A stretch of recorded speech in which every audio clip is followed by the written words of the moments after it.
Sorry, that was just too much fire there. Too much fire in that remix. That was like intro music is hype. We kept it going. I was like, got weird. I love all of it. Guys, we're here with Las Locas live on a special day. We can't stick to a schedule. So mostly me, right, Jess? I'm Janice Rodriguez. You are Jess? I'm sorry. Who are you? I'm Jess Martinez. I'm here. Great. I'm present. And thank you. And like totally here, like feeling all the feelings. And our guest today is, don't call her Eunji, okay? Don't call me Janice. I got it. Eunji Kim, actor, comedian, writer. We heart your face. Yay! We're clapping. We're going to talk about all the things. But I am excited. Well, I want you to tell me, because some people maybe have seen your comedy, about the fact that Eunji's like the Mackenzie of Korea. Is that right? Like what? All right, the name, my name. Eunji. Right. Yeah, it's like Mackenzie. It's like a Madison. It's like what was I saying? A bitch named Hudson. Right. Like it's once I walked by the river in New York. Yeah, yeah, that's where you were conceived. Like it makes no sense. It's a very modern name. It's like the most basic shit from the 90s, right? Like from the 80s and stuff like that. It's like some shit she got out of a book. It's not. I've seen it. So it's like real popular though, right? For that generation. Kind of like Mackenzie is. It's like, or a Madison. It's like, is it popular or is it just like some bitches that are like that? You know what I mean? Like there's like an echelon of bitch that. That's right. Then they go to kindergarten. There's like 10 Mackenzies in the class. Like apparently this was real popular. But didn't you? Okay. When I was in school, I'm older than you guys. Then I grew up with Ashleys. Like that shit was like. What about you, Jess? Jess. So Jessica's and what about you? It was me. Every 30-year-old woman, their middle name is Marie. Yes, that's true. Any background. Yes. Any ethnicity, their middle name doesn't matter. I'm like, all of it is true. All our names for like 5 years. Jennifer, though, too. I knew Jennifer. Jennifer's of all stripes and shapes and sizes, with J's, with G's, with Y's, with IE's, with an I. One N, 3 N's. Because there was like an era in which like white women decided to assert their independence and individuality by like changing up the way that their name was going to be spelled. It's like. Excuse me, it's Jennifer. The GYN, I, 3 F. You have to. That's the spelling. Yeah. I want to hear the YN, please. Right, exactly. But I think actually, Eunji, what you're saying is so true. That's why people think I'm making my name up. I promise you on my life, my mom meant my name to be Janice. Okay. Technically, it's kind of spelled right. Short A, short I. Some people say it should be Hanise if it's in Spanish. I don't know. But I didn't change it in 3rd grade. Like a lot of people decided to go to Jennifer with the G. Add some flair. They just in my life it's Janice. See, I even went Janice. I didn't even go Janice. Like I just went, and apparently that's still too much for people because they're like, looks like a Janice. Sorry, I feel better if I call you the name I want to call you. It looks like a Janice. It talks like a Janice. Janice. You, Jessica. Who am I talking to? You never wanted to go by Jessica, right? You're Jess. Early on. I went by Jessica for most of my life. I started going by Jess in college. I just shortened it. I think for me, it's like hard for me to say the whole name, Jessica. It sounds weird to me in my mouth. It's like three syllables. It's hard for you to say your own name. It's really weird. It just sounds. It's like it's got a weird mouth feel. Jessica. Why are you describing your name like something that you eat at a Michelin star restaurant? It has a weird mouthfeel. What are you talking about? Yeah, exactly. There's a lot of umami there. It's Jessica. It's really ethnic. How do you spell it? JYSDIC. It's actually spelled with a Y. Right, exactly. There's the Y, but nobody tells me what the Y is. Okay, Jet, whatever you want, but I'm down for 1 syllables. You, boo. You're in charge of your own. Sweet and to the point. I love it. I support women. I support this. You're like, I'm just like, I support women. I support this if I have to. Like, Yeah. Exactly. Jessica, whatever you want us to call you. Yeah. What if this was like the line I drew in the sand? Like, doesn't matter. I support all feminism except for this. Jess-centric feminism I won't stand for. That is my one pet peeve with feminism is like, I gotta support all women. Like, Even the shady ones. Yep, that's true. Truly. Yes. Oh man, all right. That's a lot. I love it. So you've got a bunch of stuff going on. I know you just were talking about auditioning. Oh, right. Yeah. You were like, there's a lot of stuff going on. I'm like, you're like, what? Like, am I? Like, what is like, you were asking, like, do I have anything to promote? Or like, do people have stuff to promote? Like we're living inside of in a situation where, I mean, like, yes, people are doing things still. You know, various right. And what have yous, right? Yeah. We were passing by this past weekend. I live in fucking West Lakeview, so there were a lot of the whites were running wild for the St. Patrick's Day. They're going they were running amok, I think is the technical term, and they were hosting parties. You could see all this indoor shit, no one social distancing, no masks. Bitches are staggering around at like 2 p.m. Like I can see the Trulies in their bag and under their arm, like and everyone is hyped because like it's been a pandemic, so they're looking to party. And my son literally, and this is how I know I am doing a questionable job as a mother, like because he was like, look at those irresponsible Trump heads. Pointing at these like 20 somethings just having a good time. I was just like, okay. You're like, have I failed or have I succeeded as a mother? This is where I don't know which way to go. Oh, he's 4.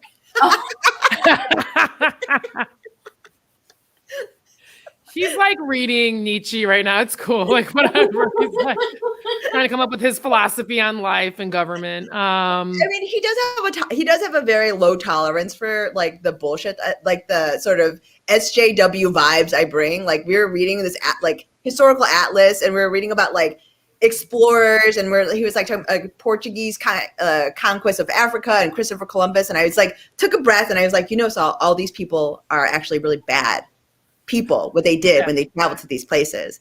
And my son at 4, I kid you not, rolled his eyes, sighed, and went, we'll just talk about rockets. And I was like, not another fucking social justice tirade from my mom. Can I just watch SpongeBob in peace? It's just like a really deep sign. I was like, I'm gonna change it. I know, it's so dramatic. Like, I'm deal with this right now. I guess it's astronomy time. Did somebody get offended there too, Mom? Yeah, exactly. I know. Like, I mean, no one's gonna be anti-star. Like, Right. I think it's more of a black hole. No, exactly. Someone's got to mansplain you about a star, and it will be me. Oh my God, dead. How has being a mom changed for you during the pandemic? Was it all like, did you go through a whole thing, or you're like, it's cool because of his age? Because he wasn't going to school, was he? No, he was not in school. It was horrible. What are you talking about? What are you talking about? I was trying to think of like marriages are splintering at the seams. Families are shattering. What are you talking about? I try to be positive. You see what happens? See, when I'm not my soul is dead person. Do you see what happens?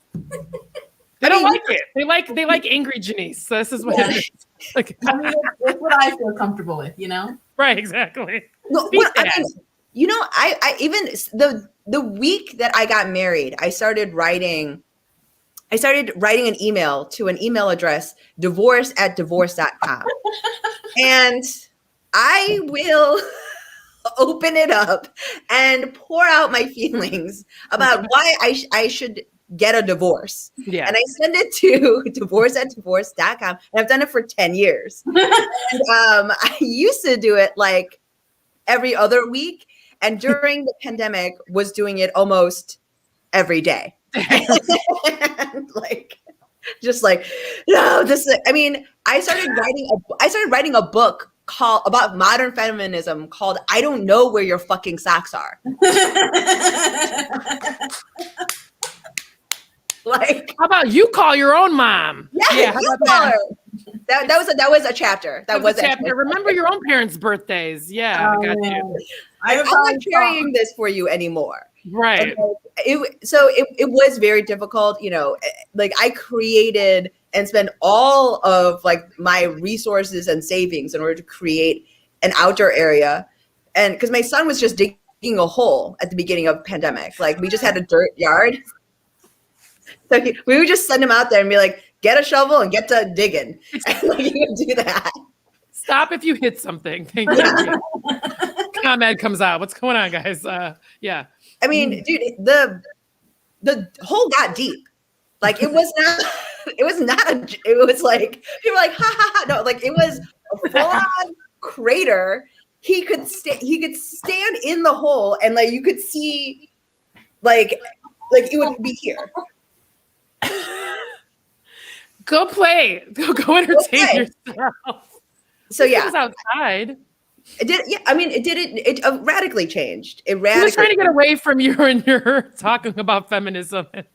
Dude, I asked him. I was like playfully asked him. I was like, "Oh, so where are you digging to? Like China? You know, like the thing when you dig when you were a kid. You're like, yeah. You're going to China?" And like he looked at me deadpan and was like, "Out of here."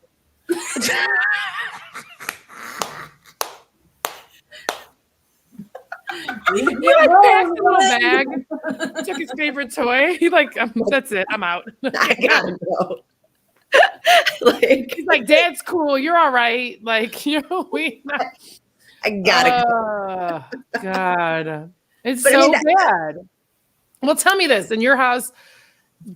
I mean, because I've been reading a lot about this. I'm kind of HR adjacent in my former life, you know, before the Rona.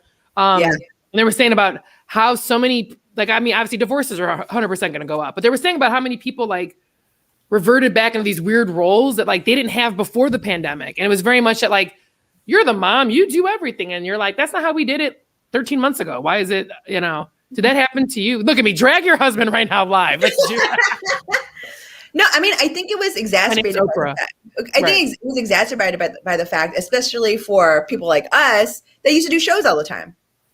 Like I'd be gone. I'd be doing shit, you know, going to do shoots or doing whatever and like doing stuff as opposed to being at home. And like there's this perceived idea, I think, that, well, now you have the time. And it was like, no, bitch, I didn't have the time before. I was just I was shoving it in. And now I just have a little more time. But doesn't mean, but I need time to freak out. Do you know what's happening? Like I gotta set aside like 2 hours of just like freak out. I gotta read news reports. I gotta read the studies about the news reports. The opinions about the studies about the news reports, right? All right, yeah, exactly, baby. I'm keeping the family informed and abreast of the situation that we're in. My 4-year-old. Yeah.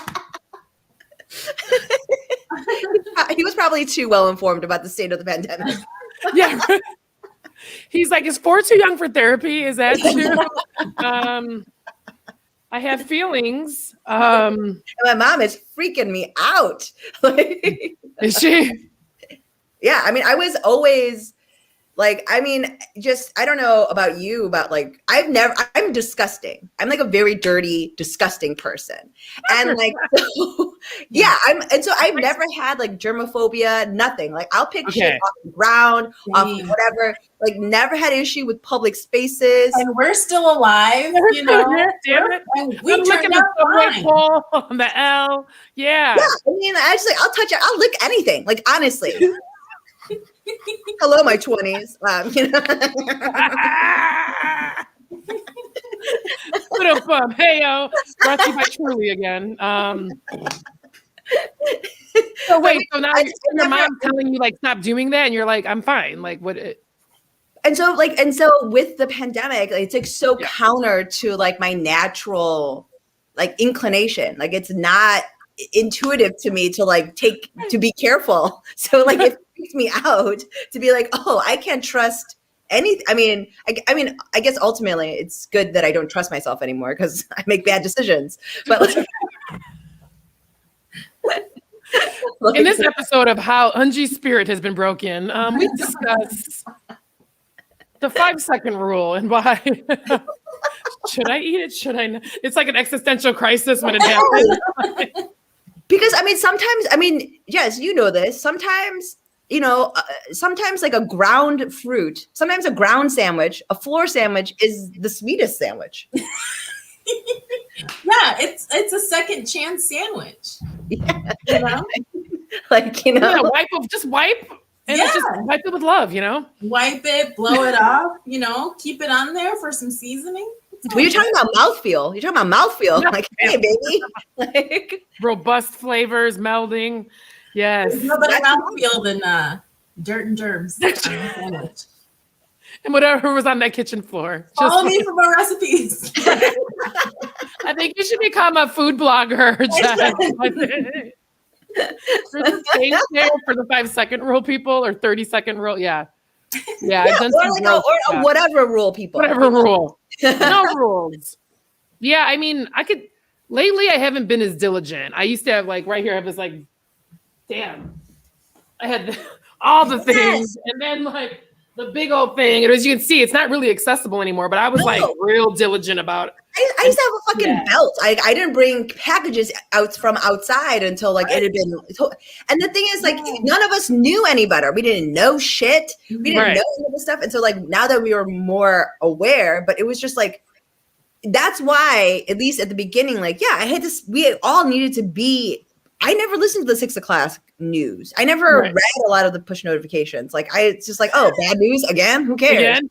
You're like, I don't read my texts. I don't answer my calls. Right. Voicemails. I'm not even really here right now. But I don't. Yeah, my mom's getting crazy with that with the groceries. She was like still even like a month ago. I'm like, Mom, you can stop doing that like 6 months ago. Oh, I just make me feel better. That's because she has OCD. Sorry, Mom, are you watching? That might be the one person watching. No, my parents and my sister still wipe everything down just in case, even though like we don't really have to, right? It's like more airborne than it is on the surface. Right, surface. And so I get stared at if I bring like a package into my room.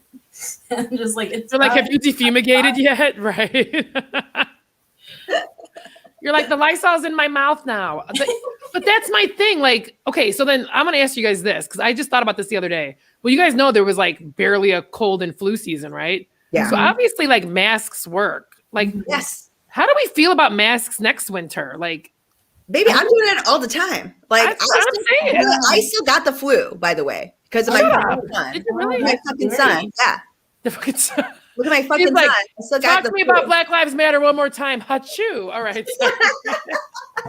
But I mean, like, I still got the flu. But yes, I will 100% inside of like large situations, like wear masks. I'm never getting on a plane without wearing a mask again. Yeah, I mean, you start thinking about like, regardless of like of an airborne virus, you think about the germs that are lingering like 14 minutes after someone leaves that space, and you think about airflow now, and you think Eunji and I you need a sandwich off the floor. Do you see what is wrong here? Like something. But no, I mean, it's different. But no, it's different. I mean, honestly, think about any time you've gotten on and then off a plane and gone somewhere, you feel shitty. Like you feel not as good. You've been breathing everybody's funk. It's 100. Yeah. And like, and knowing as many young people as we do that are online, think about all the fuckboys out there. Think about fuckboys that travel. Girl, don't I think about them all the time. They're everywhere. Fuckboys are everywhere. And they're spreading that shit everywhere. They just got back from Cancun. They're like, woo! Yeah, I know. Yeah, I don't know. I don't know when I'll feel comfortable traveling, and I miss it. It's the one thing I do. That's my child substitute. No kids for me, just travel. But when you take that away from me, it makes me think about having a baby. It was weird. If it was a fleeting thought. No, it was so fleeting.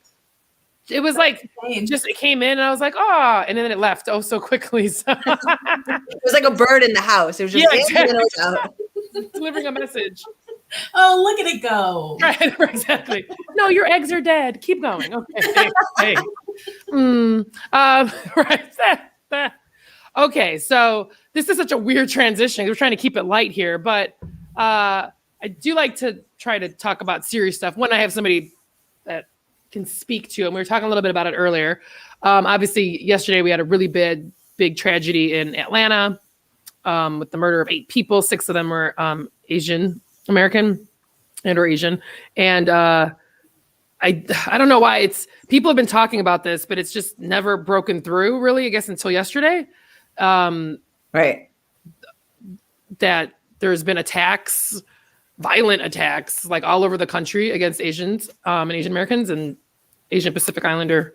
It was horrible at the beginning. At the beginning right. of the pandemic, it was like a huge wave. And then, like, I mean, you know, I went to, it was kind of, and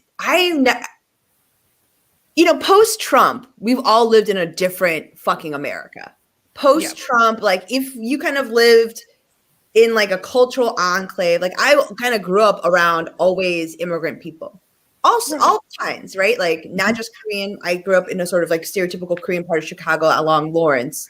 So like, you know, I went to a Korean bank. Everyone I fucking met on the weekends was a Korean person, right? Right. I never, you know how this is when you live in like that kind of enclave, your parents never have to learn, like never have to speak English outside of their job. Like it's good. That's what that's part of the joy of being here. And I just remember post 2016 with post-Trump, like, you know, we just live in a different sort of like scarier sort of like, there's like shit in the air, you know, and there's like, you know, the energy of like a white person that lumbers into a space and you can feel their racism is electric. Like it charges the air around them, you know, it just like, it changes. And especially if you're there, you're like, oh shit, okay. And you're like, wait, oh, is that towards me now? Wait, I'm sorry, I wasn't expecting this. Yeah, no, seriously. And the thing is, even, you know, like for me, like just even with my mask, like, it's just like I'm not passing for anything else but my like Asian ass self, right? So, like that initial wave was really horrible, and it was so much that like. I think I would say like, you know, you just feel more situations where you feel like, oh shit. You know what I mean? Like, not even like it's the tension, that underlying tension. Yeah. Like someone's staring at you a little too long, someone's staring at you a little too hard. You know, like you can see like the sort of shit that's happening in their head, the calculus they're making about like whether or not they want to step to you or say some shit or, you know, and like you are calculating like the exits, you know, like I do that all the time. There was a colleague of mine was talking about like all the precautions she was taking, and she was like, you know, I'm sorry if I'm being dramatic, and I'm in my head, I'm like, no, that's, you know, that's totally valid, and it's survival mode, which some of us have to live in survival mode. Regardless of what's in the news, you know, that's just our standard. Yeah. I mean, the initial wave was horrible. This, you know, I was like trying to think, there was a part of me that was a little embarrassed by how sad I felt and how like this whole shit hit different for me. Cause it's like, there have been a lot of tragedies, right? There have been a lot of like mass shootings. There have been all this stuff. And of course we all empathize and feel great sadness. But like, I think what we forget is that proximity to the trauma, whether or not that person looks like you, lives near you, or has, you know what I mean? Like some proximity where you can layer yourself in that situation brings you closer to the trauma. Like it drags you towards it. Like, you know, with Columbine, like we're all in high school, but like my friends who were from Colorado, like that was different shit for them because they knew people.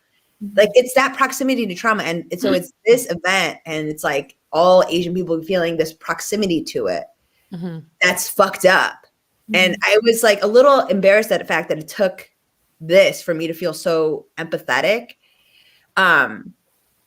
But you know, I've like kind of, you know, it's like, that's human. That's what it is to like, you know, we live in a multicultural society. but it doesn't mean that diminish any of the sadness I felt for any other tragedies, you know? Right. But yeah, like it is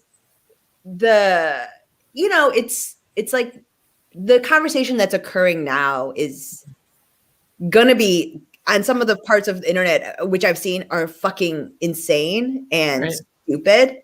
And then like most of the internet. Yeah. Mm-hmm. Yeah. But then there are parts of it that are, I think, due.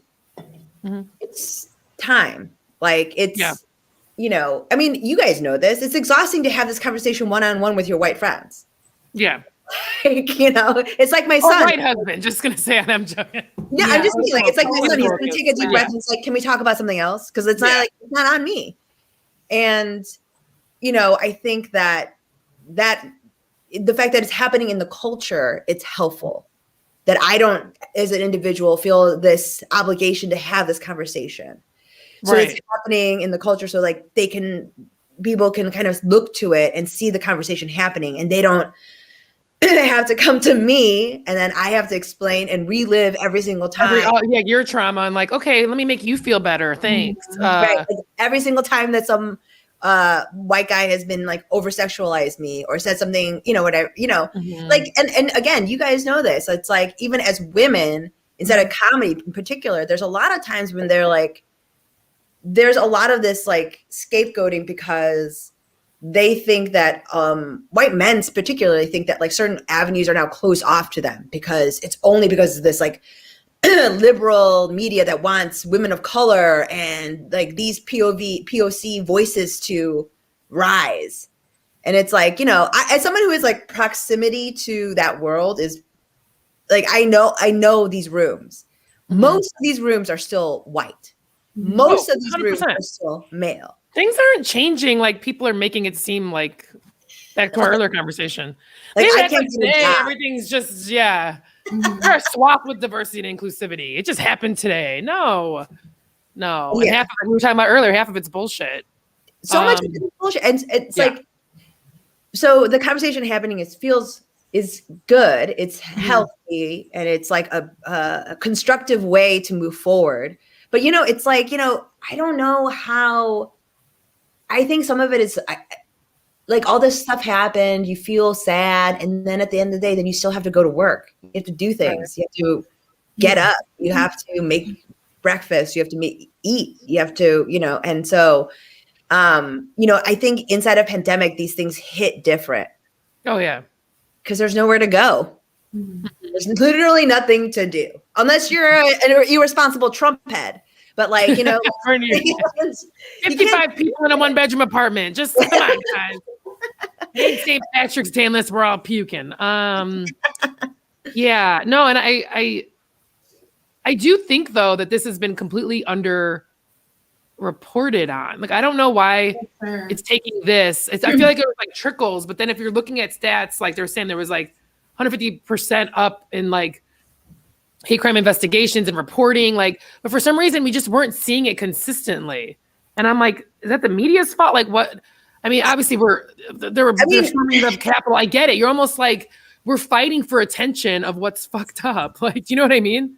Like, there's so many other things fucked up that like people being beaten, punched in their face on the street for being Asian didn't even make the front page. Like, no. Do you know what I mean? Yeah, like, and that's right. I'm just saying, like, reported it. Yeah. That's the woman that actually reported it. I mean, there's a ton of people that don't report it, and it's right. They just go home. I mean, it's some of it is also so many of the older Asian generation survived a war. Like, I'm not talking about just one place. Like, almost all of the Asian countries that have immigrated here have survived a war within the last generation. 100%. So. For them, when I talk to my parents about this shit, and I'm like, nothing is worse than what they already have lived. Like, is there water? Right. Is there a military dictatorship that says that we have to? There's a curfew at 11? No, we're good. Like it's like America's still the best. Right. So it's like it's hard. We're all like, oh, but there's an understanding that's like the immigrant experience. Yes. Like, it's not as bad as it was. Yeah. And it's like, so when we talk about reporting, it's definitely greatly underreported. And I will say that it's underreported across the board. Like most POC are not going to talk about like the time that a dude yelled something at you. That would be insane. Like, right. We'd all be like lined up at making reports. Like, what? You gotta have all this time. Like, so it's unless it's like overt property damage and like violent, people aren't going to super report it. I mean, I was looking this up. In 2019, there were 8,000 reported incidents of hate crimes. Now, imagine so all of 2019. Now, inside of 12 months since the pandemic, over 3,000 have been against Asian people. So that just in terms of proportional shit. And Asian people, by the way, are like 5% of the population. So we're not like everywhere. Like, you have to seek us out. I'm like Jess. Yeah.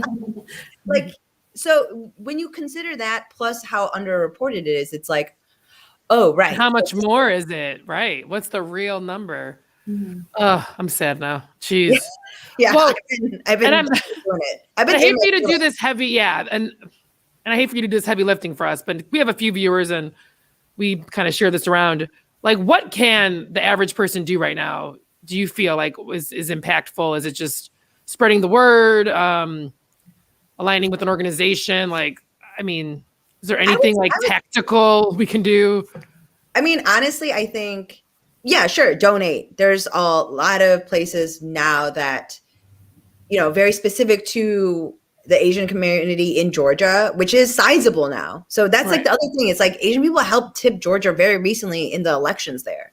Yep. Because they went really blue. So it's like, we're in the mix there now. So there are several Asian American organizations there. Sure. Yes, of course. Donate.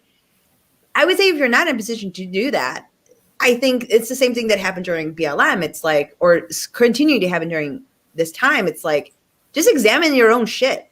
Right. Like, think about it. Like, I mean, and the thing is, like, that to me, what is central to that talk with yourself is empathy. Like, if you don't like when people say some shit to you, it's the same to how it's going to make someone else feel.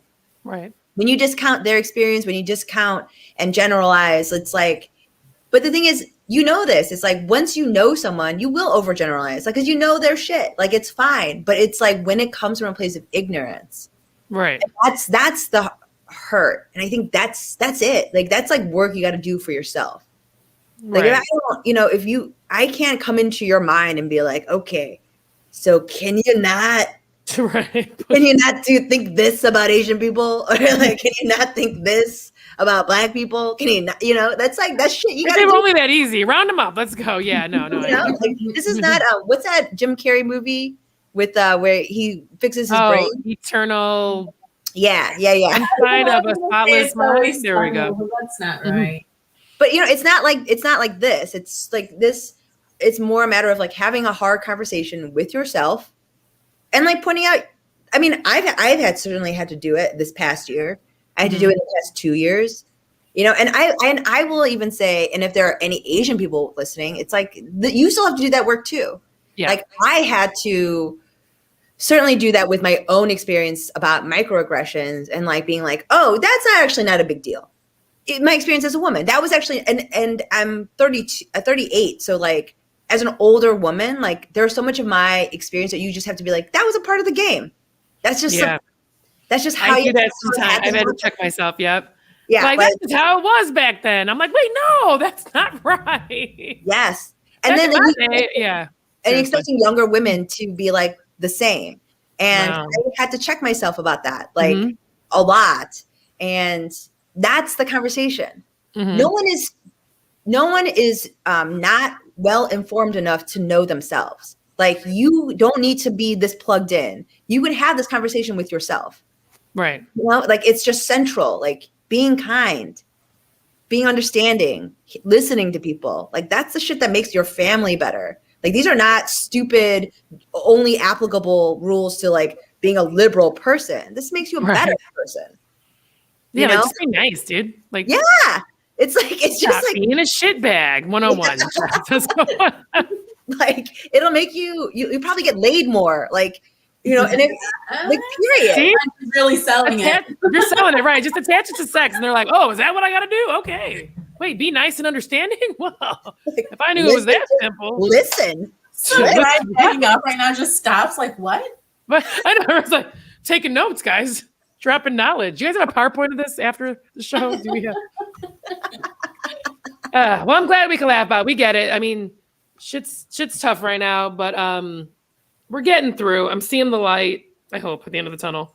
I hope. But what are so tell us, you were just on Chicago Fire? No, but I was on it. Thank you. Thank you, exactly. I was on Chicago Med and Fire. I was part of like some sort of like season finale, like crossover event. Yes. Okay. Wait, So, what was your role? What did you have a can't talk Dead about? lady. Were you really?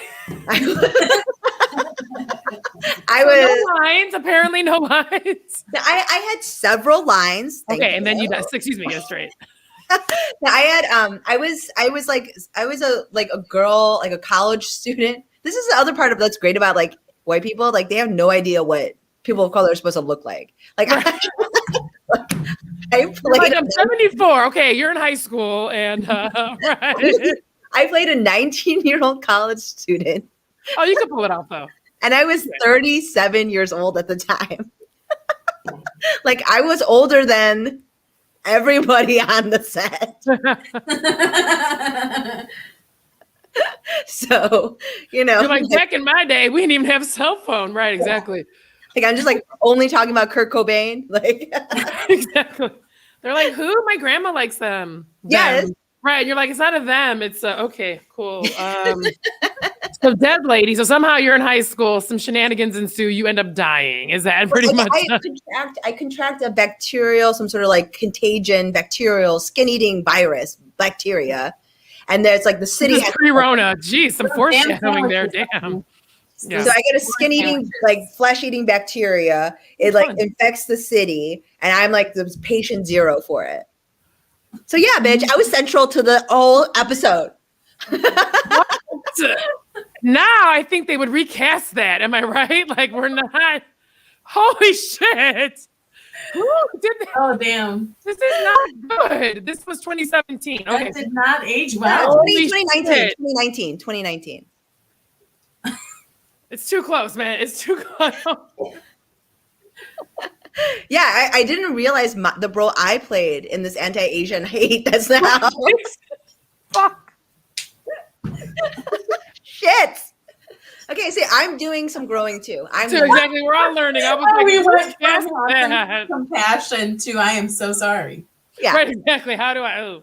You know, I mean, like, you know, sometimes that sort of showbiz money is too good, and you can't begrudge me that. Right, no, you can't. You guys all know Kelly Howard, right? The comedian. Yeah. That she has that thing. She's a part. It's one of my favorite things. Is she was auditioning for something, and then she ended up getting a role, and she's like, as a crackhead, and she was like, Yes. I know this is totally against everything I believe in, but I'm gonna get that paycheck. And then when she did it, the director was giving everybody notes, and then she was waiting, and he's like, perfect, and she's like, what? Fuck. She's like, wait, I want some notes, and I'm there. He's like, you did it perfectly. Sorry, it just reminds me of that, and it's like, yeah, but also really quick, I feel like only people of color would have to make that decision, right? Yeah. Yep.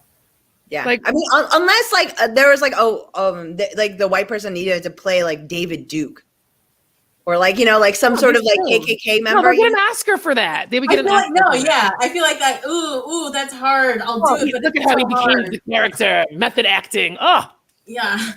give him the Oscar. I'm It's a telling you. real challenge, you know. Exactly. It's a Challenge, real challenge. opportunity. You know, like there's, you know, to me, there's like a breed of white loser that's like very underrepresented. You know what I'm talking about? No, Like I don't think so. that cell phone kiosk energy. You know what I'm talking about? That like that white Best Buy guy. He's never. No, he's always like the serial killer in like Criminal Minds. He's like always represented in those like Law and Orders and stuff. That's He true. always has that job. They It's write true. more for him than me, is what I'm saying, and I'm mad about it.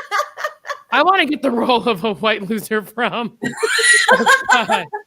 know what? This is the time. This is the time. This is the time. Our time. Do you know how many, but this is the thing. Do you know how many times, because there is some sort of quota. So I've gone in before the role I wound up getting on both The Fire and Med, because I was a crossover. Pinnacle part of the plot. Thank you. Not a Thank piece you. there. Central. Thank you. Mhm. I do die, but like like Unfortunately, they didn't feel like I could, like, my character had depth or like a they running didn't want to bring me storyline. back. Right, They didn't want to bring me exactly. back. I get it. But there is a like I will say that like there's a part of the auditioning process like where they bring people in. They're like you have to bring in some people of color, I think, like, and so I would go straight to callback for a lot of these like Med and Fire things, and it would without question be me, older Black lady, and then a bunch of like white girls with brown hair. And then they'd have to choose who's gonna get the role. You're saying that happened to me. I'm in some weird infomercial that I taped in Florida like 15 years ago. And like, I don't know why they called me in for it. And it was like 55-year-old white woman, like all this stuff. And then I'm like, I was in there and I'm like, I ended up getting it. And I was like, oh, diversity hire. Yeah. And I was like, I don't have, I met none of the criteria. And I was like, I feel like you just. That's why acting coach is always like, oh yeah, you never know. That's like they're just bringing you in because they want to see you could convince them. And I was like, they brought me and an older Black lady, and like literally 20 white girls that look identical. Right. Like I feel like they know what they want. I don't know if. And it ain't me. Yeah, but I guess I don't know. Maybe opportunity. I mean, the Black lady, she always this Black lady is always like super serious and professional and seems like she could get any job. Right. Me, no, I'm always like 5 minutes late, carrying my headshot wrinkled up. I'm like clearly not going to get. I just need a sandwich off the floor. Listen, I'm having a minute. Like, why did you make me take a $20 cab down here? Right. For this shit. You're gonna give it to Mackenzie anyway. Call back. Okay. Yes! All right. So Jess, we're gonna wrap it up soon, but we want to play one last game with you. We play with our guests. Woohoo! So take it away, Jess, but I'll put it on when you tell me. All right, cool. So we are going to play Fuck, Marry, Kill. Yeah. And because you are, such a central star in this Chicago Fire, Chicago Med world, it is Chicago Fire themed. I used to watch it all the time. So, Fuck, Marry, Kill. Taylor Kinney, who plays Kelly Severide. Yeah. Jesse Spencer, who plays Matthew Casey. Okay. Or Monica Raymond, who plays Gabriella Dawson. Okay. I'm gonna fuck the gray fox. Kill Taylor Kinney. Lady Gaga's ex. Yeah. Kill this serial killer looking guy before he can kill anyone else. And I'm gonna marry Monica Raymond. I want to live in a tidy home with a woman today. A tidy home, yes. We'll make each other sandwiches. Yeah. Oh God. That is a solid choice. I think I agree with all of those. Oh. Yeah. Super solid. Very well done, Eunji. Thank you. Five We concur. Well, thank you so much for being with us. We could talk for hours. I tried to end it at 30, but we were just having such good convos. I appreciate your time. I know you said you're not doing anything, but you're doing something. There's something you could plug, send people to the website.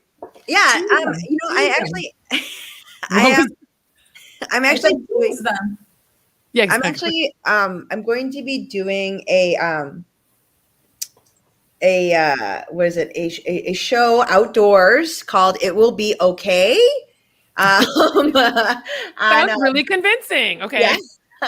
March 25th on a Thursday at 5. I believe they usually have it at Horner Park. But I'll be posting it on my socials, so you can just follow me and then find out about it. It's going to be okay, maybe. Yeah, Is it's there a question mark at the end? It's gonna be okay. yes, At Okay. best Eunji, right? yes, SEUNJI. yes. Right? Color. She's like, get it straight. I put it in the comments. Awesome. Well, good. Yeah, we're trying to get back to normal, but carefully. Thank you again. Everybody do your own damn work. Do your own research. Stop putting it on us. And have a great night. Anything Yeah, else? Did I forget have a great something? night. Woohoo! Heart your Bye. face. Thank you, Hold on. Eunji.